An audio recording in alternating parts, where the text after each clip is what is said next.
পশ্চিমবঙ্গ সম্পর্কিত বেশ কিছু তথ্য তোমাদের সামনে নিয়ে এসেছি।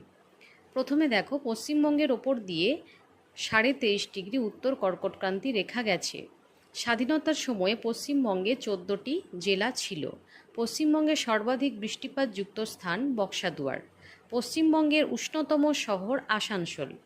পশ্চিমবঙ্গের দুঃখের নদী বলা হয় দামোদরকে। পশ্চিমবঙ্গের একটি অভয়ারণ্যের নাম জলদাপাড়া অভয়ারণ্য। পশ্চিমবঙ্গের সবচেয়ে বেশি কয়লা পাওয়া যায় রানীগঞ্জে। পশ্চিমবঙ্গের প্রাসাদ নগরী বলা হয় কলকাতাকে। পশ্চিমবঙ্গের দুগ্ধ প্রক্রিয়াকরণ শিল্প কেন্দ্র হল ডানকুনি ও হরিণঘাটা।